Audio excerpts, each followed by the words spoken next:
সবাইকে সংবাদ এক নজরে স্বাগত। সঙ্গে আছি আমি বুশরাত জাহানিমা। যুক্তরাষ্ট্রের রাজধানী ওয়াশিংটন ডিসিতে উড়োজাহাজের সঙ্গে সামরিক হেলিকপ্টারের সংঘর্ষে ১৯ জনের মরদেহ উদ্ধার করা হয়েছে। বিমানে থাকা ৬৪ আরোহী সবাই মারা যেতে পারেন বলে আশঙ্কা করা হচ্ছে। উদ্ধারে কাজ করছে রেস্কিউ বোট ও ডুবুরিয়া।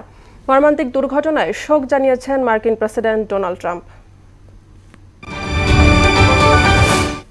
আগামী জাতীয় নির্বাচন সুষ্ঠু করতে সহযোগিতা দেবে ইউরোপীয় ইউনিয়ন। নির্বাচন ভবনে কমিশনের সঙ্গে বৈঠক শেষে কথা জানান সংস্থাটির গণতন্ত্র বিশেষজ্ঞ মাইকেল লিডারওয়ের।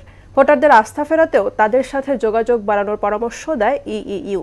ইসির সিনিয়র সচিব বলেন, প্রবাসী ভোটারদের নির্বাচনী ব্যবস্থাপনায় আনার বিষয়ে আলোচনা হয়েছে। রাজুকের নকশা বহির্ভূত সব ভবন পর্যায়ক্রমে ভাঙার কথা জানিয়েছেন রাজুক চেয়ারম্যান সিদ্দিকুর রহমান। সকালে রাজুকের এক মতবিনিময় সভা শেষে একথা জানান তিনি।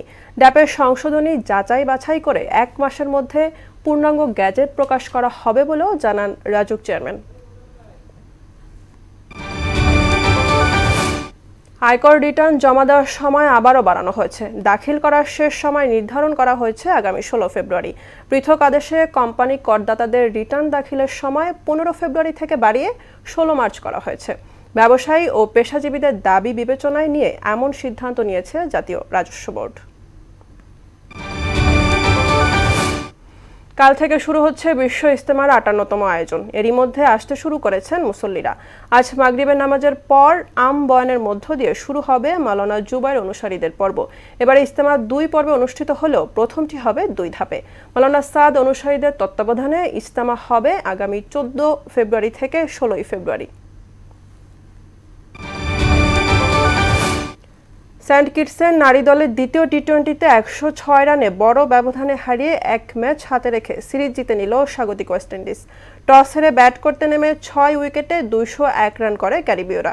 ৩৬ বলে দলের হয়ে সর্বোচ্চ ৬৩ রান করে কিয়ানা জোসেফ। জবাবে ব্যাট করতে নেমে ব্যাটিং ব্যর্থতায় ৯ উইকেটে ৯৫ রানে থেমে যায় বাংলাদেশের ইনিংস।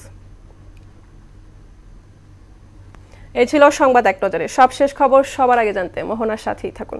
এতক্ষণ সঙ্গে থাকার জন্য ধন্যবাদ সবাইকে।